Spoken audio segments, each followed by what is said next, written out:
ETF index mutual funds నేర్చుకుని stock మార్కెట్లో రాణించాలనుకుంటున్నారా? వెంటనే ఈ నెంబర్కి కాల్ చేయండి.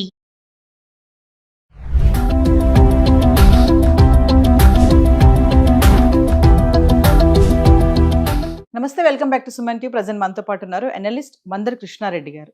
నమస్తే సార్. నమస్తే అమ్మా. సార్, పోస్ట్ ఆఫీస్ స్కీమ్స్ గురించి మనం మాట్లాడుకుంటున్నాం. అయితే ఈరోజు నాకు నెలవారీ ఆదాయం వచ్చాయి. ఇప్పుడు ఒక జాబ్ చేసి ఒక శాలరీ వస్తుంది, ఆ బిజినెస్ చేసిన ఒక సమ్ అమౌంట్ వస్తుంది.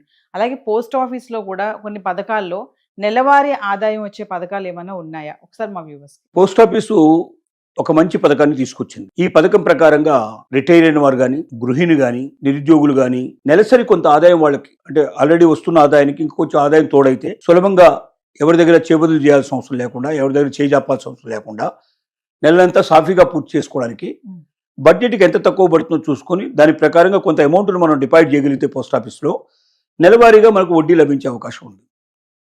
ఇది మామూలుగా వడ్డీ పథకం 7.4% ఎస్బీఐ అకౌంట్ మీద ఇస్తోంది. బ్యాంకులు అంత ఇవ్వవు, తక్కువ ఇస్తాయి. పోస్ట్ ఆఫీస్ ఎక్కువ ఇస్తుంది, మనకు తెలుసు. ఎందుకంటే పోస్ట్ ఆఫీస్ అనేది కేంద్ర ప్రభుత్వం చేత నడపబడేటువంటి సంస్థ, 100% గ్యారంటీ ఉండే సంస్థ. ఇంత ముందు కూడా మనం చాలాసార్లు ప్రస్తావించుకున్నప్పుడు ఇప్పుడు కూడా ప్రస్తావించుకోవాల్సిన అవసరం ఏంటంటే, బ్యాంకుల్లో మీరు ఎంత డబ్బు డిపాజిట్ చేసినా 5 లక్షలు మాత్రమే మీకు రిటర్న్ వస్తుంది. అంటే మీరు 5 లక్షల లోపల ఏదైనా డబ్బు దాంట్లో మీరు పెట్టుబడి పెట్టుకుంటే, రేపొద్దున మీరు దాచుకున్నట్టయితే ఏదైనా ఆ బ్యాంకు నష్టాల పాలైనా లేకపోతే కాలిపోయడం జరిగినా, అట్లాంటివి ఏమైనా జరిగినప్పుడు, ఏదైనా అనుకోని సంభవాలు జరిగినప్పుడు మీకు రిటర్న్ వచ్చేది, రిఫండ్ వచ్చేది ఎంత అంటే 5 లక్షలు మాత్రమే వస్తుంది. అంటే మీరు ₹1,00,000 దాచిపెట్టినా మీకు వచ్చేది 5 లక్షలే. ఒకవేళ 5 లక్షల లోపల దాచిపెడితే దానికి ఎంత అవుతుందో దాని ప్రకారంగా లెక్క కట్టిస్తారు. 3 లక్షలు దాచిపెట్టే 3 వస్తాయి మీకు. 5 లక్షలు అయితే 5 లక్షలు వస్తాయి. 5 లక్షల పైన అయితే మాత్రం మీకు వచ్చేది 5 లక్షలే. కానీ పోస్ట్ ఆఫీస్ లోపల ఎంత డబ్బు దాచిపెట్టినా ఏ ఒక్క రూపాయి మీకు నష్టం కాదు, ప్రతి రూపాయి మీకు చెల్లుబాటు అవుతుంది. కారణం ఏంటంటే ఇది 100% సెంట్రల్ గవర్నమెంట్. నేషనలైజ్డ్ బ్యాంకులో కూడా 51% మాత్రమే బ్యాంకు గవర్నమెంట్ సంబంధించిన దాంట్లో షేర్స్ ఉంటాయి. మిగిలినటువంటి 49% ప్రైవేట్ వాళ్ళకి ఇచ్చే అవకాశాలు ఉంటాయి. సెంట్రల్ గవర్నమెంట్ నడిపేటువంటి పోస్ట్ ఆఫీసుల్లో మాత్రం 100% గవర్నమెంట్ది తప్ప ప్రైవేట్ వాళ్ళకు దీంట్లో ఎక్కడ అవకాశం లేదు. కాబట్టి కేంద్ర ప్రభుత్వం చేత నడిపించేటువంటి సంస్థ కాబట్టి మన డబ్బు లక్షలు కాదు, 10 లక్షలు దాచుకున్నా, 25 లక్షలు దాచుకున్నా, ఒకవేళ పోస్ట్ ఆఫీసులు దివాలా తీసినా లేకపోతే పోస్ట్ ఆఫీసులో ఎత్తేసినా, ఏ జరిగినా సరే కేంద్ర ప్రభుత్వం మన డబ్బుని పువ్వుల్లో పెట్టి మన చేతులు పెడుతుంది. మనం భయపడాల్సిన అవసరం లేదు, నిశ్చింతగా నిద్రపోయే అవకాశం ఉంది. ఇది దృష్టిలో పెట్టుకోవాల్సింది. ఇప్పుడు కొత్త పథకం గురించి మనం మాట్లాడుకున్నాం. కొత్త పథకం లోపల ఏంటంటే, ఎవరైనా ఒకవేళ ₹1000 ఈ పథకాన్ని ప్రారంభించవచ్చు. ₹1000 స్టార్ట్ చేయొచ్చు. అలా ఒకవేళ వాళ్ళు ఎవరైనా ఒక ₹1000 నుంచి ₹1,50,000 పెట్టారనుకుందాం ఒకేసారి. ఈ ₹150,000 దాచుకున్నట్టయితే వాళ్ళకి వచ్చేది ఎంత ఆదాయం? ప్రతి నెల సుమారుగా 925 రూపాయలు సుమారుగా వస్తుంది వాళ్ళకి. ₹1,50,000 పెడితే ఎవ్రీ మంత్ ₹925 వాళ్ళకి జీతం. అలా కాకుండా ₹3 లక్షలు దాచుకున్నట్టయితే ₹2,225 దాకా సుమారుగా వాళ్ళకి వచ్చే అవకాశాలు ఉన్నాయి. ఒకవేళ వాళ్ళు సింగిల్ పర్సన్ ఒక్కరు మాత్రమే అయితే 9 లక్షలు మాత్రమే పెట్టాలి.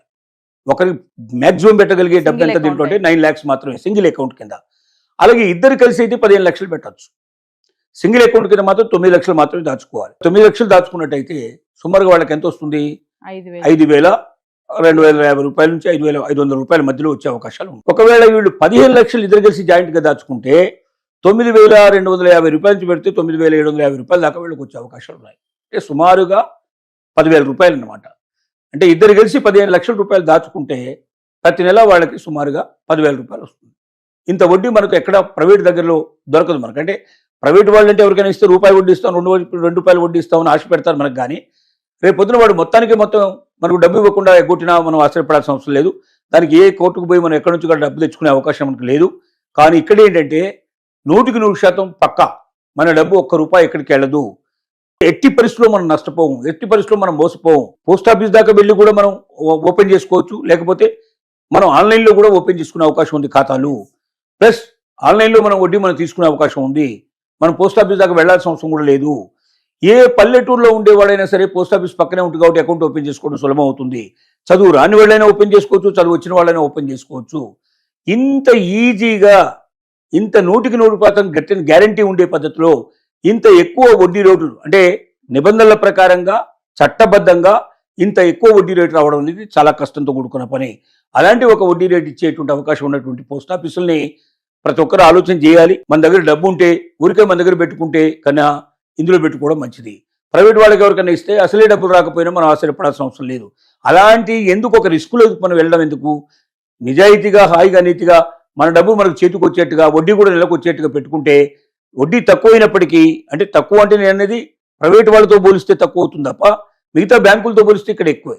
కాబట్టి ఏ బ్యాంకులోనో పెట్టి రేపు పొద్దున 9 లక్షలు మన దగ్గర ఉందని పెట్టేశాం, సింగిల్గా ఎంట్రీ చేసుకుంటే డబుల్గా ఇద్దరు కలిపి 15 లక్షలు పెట్టారు. ఒకవేళ 15 లక్షలు ఉన్న బ్యాంక్ ఏదైనా దివాలా తీస్తే మీ చేతికి వచ్చేది ఎంత 5 లక్షలు వస్తుంది. కానీ ఇక్కడ అట్లా కాదు, 15 లక్షలకు 15 లక్షలు వస్తుంది. ప్రతి నెల వడ్డీ అక్కడికన్నా ఇక్కడ ఎక్కువ వస్తుంది.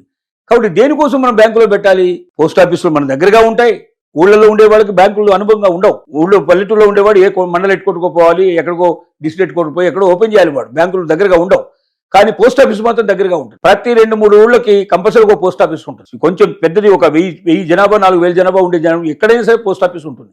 కాబట్టి మనకు అతి దగ్గరలో ఉండే పోస్ట్ ఆఫీస్లో ఓపెన్ చేసుకుని మనం ప్రతి నెల తప్పనిసరిగా దీంట్లో వచ్చి వడ్డీ క్రమం తప్పకుండా తీసుకొని డిజిటల్గా ఆన్లైన్లో కూడా మనం పేమెంట్ సంపాదించుకోగలిగి మనం పోస్ట్ ఆఫీస్కి వెళ్లాల్సిన అవసరం లేకుండానే మనం ఆ డబ్బుని ఎక్కడికంటే అక్కడ చెల్లింపులు చేసుకోవడానికి అవకాశం ఉండే ఇంత మంచి అవకాశం ఉండే ఈ పథకాన్ని ఖచ్చితంగా ప్రతి ఒక్కరూ పాటించినట్టయితే ఒక రకంగా మీకు లాభం కలగడమే కాదు, ప్రభుత్వానికి కూడా లాభం కలుగుతుంది. అంటే ప్రభుత్వం అంటే మళ్ళీ ప్రజలందరికీ లాభం కలిగే అవకాశం ఉంది. ఎందుకంటే మీరు పెట్టే డబ్బు ఏదైతే ఉందో డిపాజిట్ చేస్తున్నారో 5 ఏళ్ళ కానీ మీరు డిపాజిట్ చేసినారు, 5 ఇయర్స్ మొత్తం టర్మ్, 5 ఏళ్ల లోపల మీరు తీయకుండా వడ్డీకి పెడితేనే ఇది వస్తుంది. 5 ఏళ్ల తర్వాత మీ డబ్బు మళ్ళీ మీ చేతికి ఇచ్చేస్తారు. మీరు ఎంతైతే పెట్టుబడి పెట్టారో అంత 5 ఏళ్ల తర్వాత మీకు వస్తుంది. 5 ఏళ్ల లోపల మీరు దీన్ని డిస్టర్బ్ చేస్తే మాత్రం కొంత వడ్డీ మీరు నష్టపోవాల్సిన పరిస్థితి ఏర్పడుతుంది. అది దాన్ని బట్టి ఎప్పుడు మీరు విత్డ్రా చేస్తారనే దాన్ని బట్టి ఆధారపడండి. 5 ఏళ్ల దాకా విత్డ్రా చేయకపోతే మీకు మొదలుపెట్టిన రోజు నుంచి 5 ఏళ్ల దాకా ప్రతి నెల క్రమం తప్పకుండా మీకు వడ్డీ వస్తుంది. 5 ఏళ్ల తర్వాత మీ డబ్బు మీకు వాపసు వస్తుంది. 100% దీనికి గ్యారంటీ ఉండేటువంటి పుచ్చికత్తుగా కేంద్ర ప్రభుత్వం ఉంటుంది. కాబట్టి ఇది అన్నిటికన్నా సేఫ్ అయినటువంటి మంచి వడ్డీ పథకం. Thank you.